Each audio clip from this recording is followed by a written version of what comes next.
Hello designers, welcome to yet another exciting tutorial, and today's video would be a detailed illustration on how to draft and cut a mermaid skirt with a cut together train.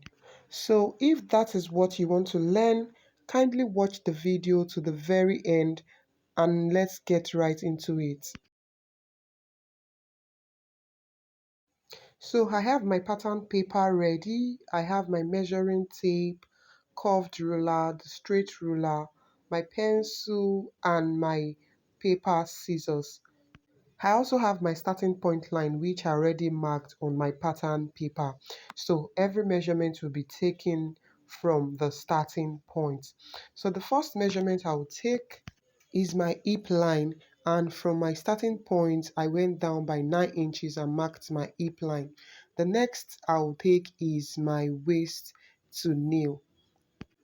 So my waist to kneel is 25. That's my original kneel. But then for a mermaid skirt, I'll go up by 4 inches. So from 25 going up by 4 inches, I'll have 21. So I went ahead to mark 21 inches at that point. So that's my knee line. So I have my hip line which is 9 inches and my knee line which is 21 inches. The next line now which I would mark is my M line. That is my waist to my M. And in this case, my waist to my M line is 44 inches. That is my waist to floor is 44 inches. But for the sake of the mermaid skirt, I would go ahead and add up additional 6 inches to my measurement. That is 44 plus 6, which is 50. So M my mermaid skirt will stop at length 50. Now this depends on how you want your mermaid skirt to sweep. That depends on the flow that you want. You can go ahead and add extra 6 inches, you can add 7 inches, depending on how you want it to sweep, like I said. So now I'll go ahead now and rule my straight line at that point, that's at the 50 inches mark. So this is my hemline for the mermaid skirt. I'll also go ahead and mark out, draw a straight line at every point which I earlier marked. I have the hip line which is 9 inches. I'll go ahead and draw my straight line. I also have the knee line which is 21 inches. I'll go ahead and also draw a straight line at that point. And then I'll also do well to label these lines. So I have the starting point line which is my waistline, and then the hip line and the nail line and also the hem of the skirt. So next I will go ahead and divide my hip into 4, which is 46 divided by 4, which is 11.5. So on the waistline I will mark 11.5, which is my hip measurement. I also go down to the hip line and take my 11.5, which is the hip measurement. On the knee line I will also take my 11.5, which is the hip measurement. And then at the hem of the pattern paper I would also take the hip divided by 4, which is 11.5. So I'll mark that point also at the M. And then I'll connect all the points together with a straight ruler from the waist to the hip to the nail and to the M of the skirt. Now I have the points connected. The next thing I will do now is to take my waist measurement divided by 4 on the waistline. Please note that for this mermaid skirt, I won't be using a dart. So I'm doing my exact waist measurement divided by 4, which is 9 inches. And that is the 9 inches that was marked on the waistline. So on the hip line, we already have our hip measurement. That was the measurement we used in drawing that straight line. So at the knee line, I'll go ahead and minus whatever I have on my hip minus 2. I'll take 2 out of my knee line. So which means that 11.5 minus 2 will give me 9.5. So on my knee line, I went ahead to mark 9.5.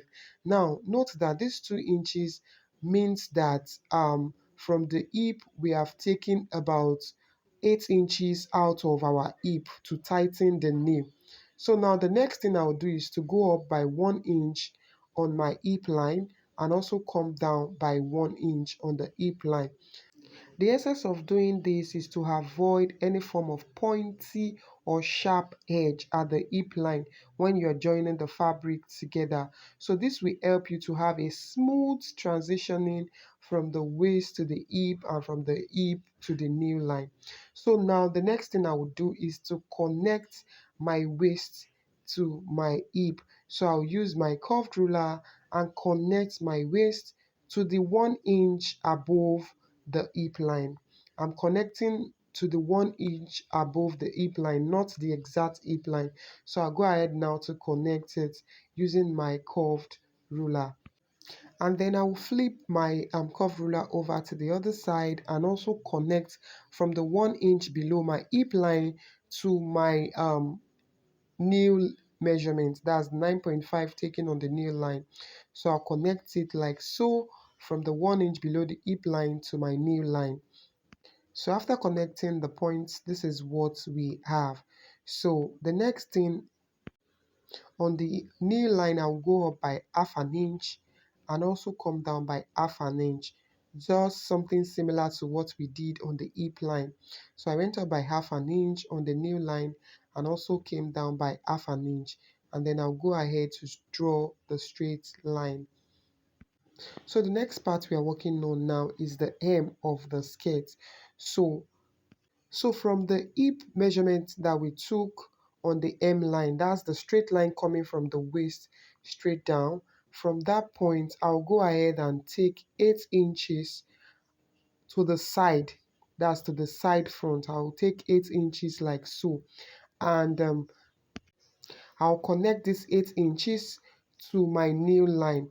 Now for the mermaid skirt, it's always better you walk around 7, 8, you can do 9 inches, you can do 10 inches, but to avoid your skirt at the side falling over to the other side, not laying properly, it's better not to exceed about 10 inches for this purpose. It's better not to exceed about 10 inches. So for this draft, I went ahead to take 8 inches and I connected it to the 0.5 inches we came down at the nail line. So at the hem line, I'll go up by 1.5 inches and then with my curved ruler, I will blend it into the hem line proper. That's into the part where we have the hip measurement at the hemline. So I'll blend it in like so. The essence of doing this is just to have that smooth flow at the hem of your skirt, that's the mermaid skirt. So the next thing now I will do is to blend my nail properly. So I'll be using the curved ruler to blend in my nail. I will blend it in from the half inch above the nail line, also into the half inch below the nail line. This is just to help avoid any form of sharp edge at that point. So for the purpose of those who might want to add up a dart to their skirts, what you need to do is to take your nipple to nipple measurement divided by 2 plus half an inch, then you mark it on the waistline, and then from that point, do well to come down by 4 to 5 or 6 inches for a skirt dart. And then you also take your replace your dart at the side. Yes, that's have a 1 inch at the side. Remember that you need to replace your dart and then you connect that 1 inch to your hip. So that's all you need to do if you want to add up a dart. So the next thing I will do is to come down by 0.75 inches at the center front of my skirt. I'll come down by 0.5 inches and at the side I'll go up by 0.25 inches. I'll go up by 0.25 and then mark it. I'll then connect the 2 points with my curved ruler. This is always good and better, especially when you are doing all of this inbuilt corsets and then you want to do the skirt parts. This is very good. So it will help your skirt lay properly on the waist. So I'll go ahead now to cut out my pattern for the mermaid skirt. That's the front pattern.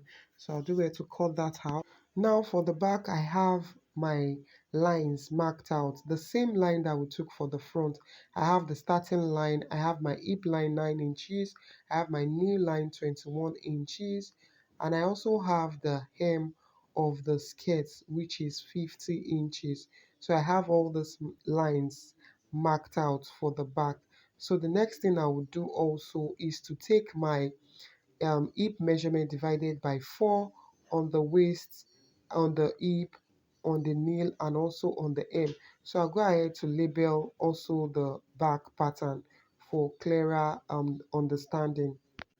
Now on the waistline, I'll also go ahead to take my hip divided by 4, which is 11.5, and then I will take same measurement on the hip and also on the nail line and at the hem. Same thing that was done for the front pattern will be repeated at this point.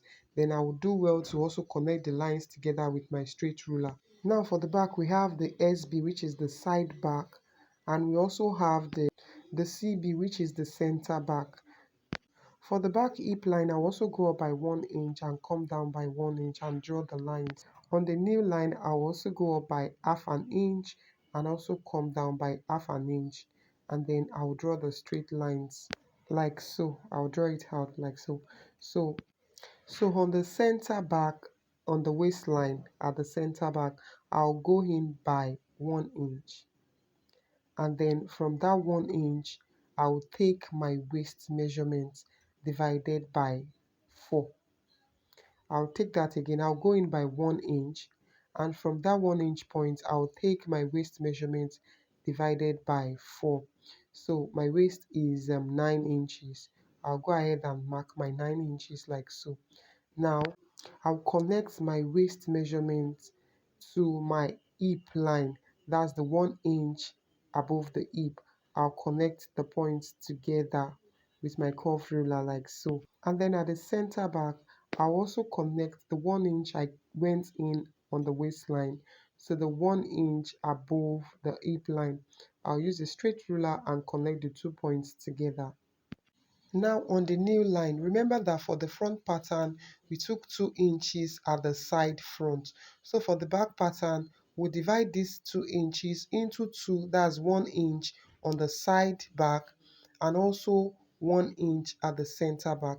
Now the 2 inches will not be totally removed at the side alone.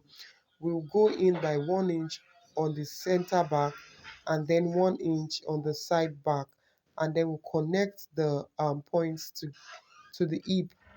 That's from the 1 inch we came in at the nail line at the side back. We'll connect it back to the 1 inch below the hip line with a curved ruler like so. And then also at the center back, you notice how I placed my curved ruler. Go ahead and do yours the same way, and then connect from the 1 inch below the hip line to the 1 inch we came in at the nail line. So in total for our nail tightening, we took out 2 inches from the back and 2 inches from the front. So we have a total of 8 inches taken out for our new shaping. So the next thing now is to work on the hem of our skirt. Now at the hem, that's at the side back, we'll go ahead and take the exact 8 inches that was taken at the side front.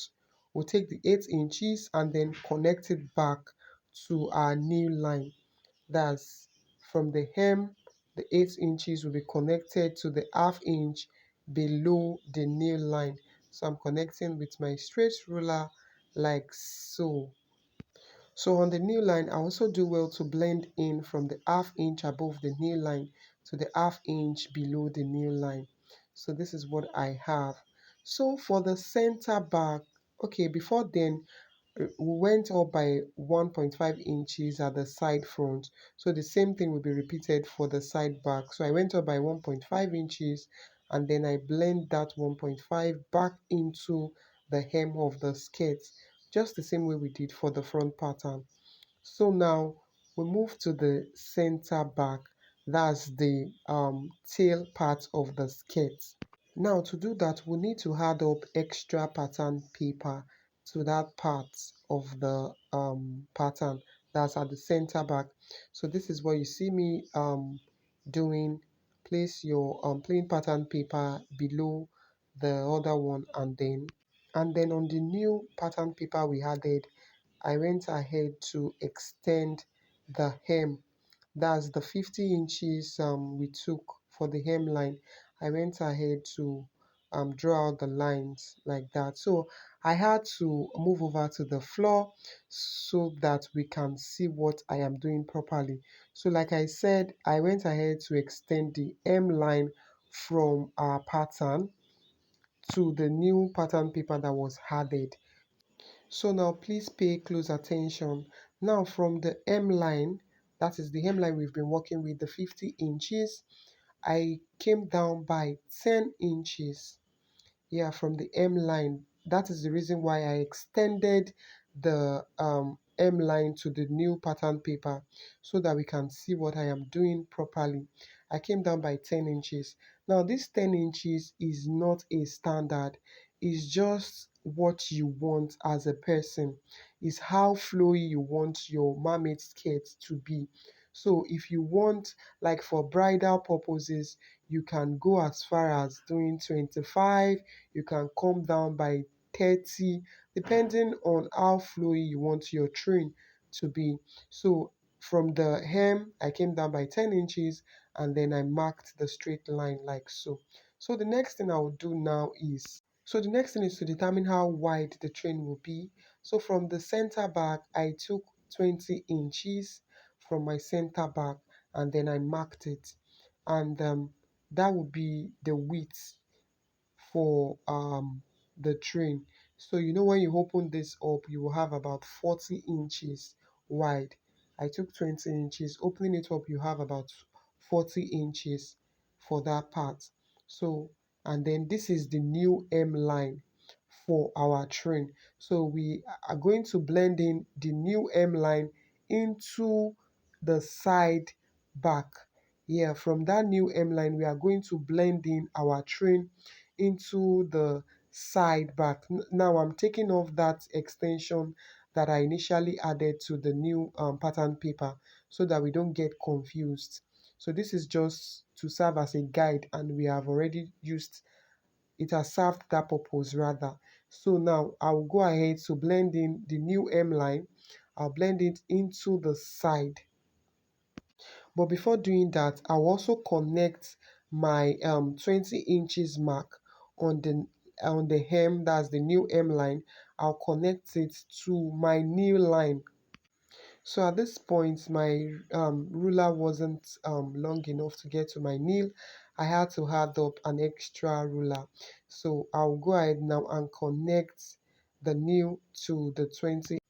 Now I am done connecting. I'll go ahead now to blend in the side back like I said. I'll blend it in to the new M line. So look at how the curved ruler was placed. Now this part you need to actually use your eyes to look at the flow. Yes, you need to gauge what exactly you want to achieve. So like you can see me um, following through that part of the curved ruler. So I also do well to also gauge what I want. So it has to come, it has to flow naturally, like from the side back into our new M line. That's for the train. It has to flow into that part like so. So that's why you see me taking my time to blend it in properly. So this is what I have after doing that. So the next thing I will do at this point, I'll go up by 1.5 inches at the center back, that's at the hem, and then I'll blend it into the tail, as the train proper. So I'll go ahead and you see me adjusting to find the suitable part to blend in my train. So do well to take your time and also see what you want to achieve and look at, visualize what your train will look like. This will help you, it will serve as a guide, but do well to look at what you're doing properly also. So I'll go ahead now to cut out my pattern for the back because this pattern is ready. So now this is what my front and my back pattern looks like after drafting. This is the end result. So now the next thing is for you to calculate the yardage that you need for your fabric. All you need to do is to measure the width of that string. Measure what you have. Like in this case, I think for this part I have 40 inches. I have 40 inches for the back. And then for the front pattern, I went ahead to measure it as well. And for the front, I think I have 19.5. So we had up 19.5 plus 40. Let's assume 20 inches plus 40, which is a total of 60. Now, also put into consideration your seam allowance. So let's assume for the front we have 2 inches for the side seam, and for the back we have 2 inches for the side seam and also 2 inches for the zipper side. So which makes a total of about 6 inches for all the allowances that will be added. So 6 plus our 60 inches, which makes a total of 66. Now 66 times 2, that's 132. So 132 divided by 36, that would be about 3.67 or thereabout. So we'll be using close to 4 yards for this mermaid skirt pattern. So you can do your calculation based on the exact way which I just did mine. And this is me cutting out the front pattern. This is it. I went ahead to add a side seam to the front pattern. Now for the back, go ahead and place your pattern paper on your fabric. And as you can see, the fabric was not getting to the tail part, that's the train part of this mermaid skirt. So in other words, you would still need to join fabric at that point. So the next thing I would do is to cut out the excess below, and then add up your extra fabric to that part so that it can cover up for that part. So I'll place it on the other fabric and then pin down. Now that it's pinned down, I'll go ahead and add up my zipper allowance at the center back, which is 1.5. I'll follow through the shape I have at the center back and then add up my zipper allowance from the top to the hem.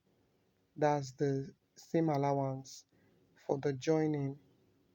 And I also had my side seam to the side back. So this is me adding it. And once all of this is done, I'll go ahead now and cut out what I have. So this is me cutting, and we have come to the end of today's tutorial. Thank you for taking your time to watch today's tutorial.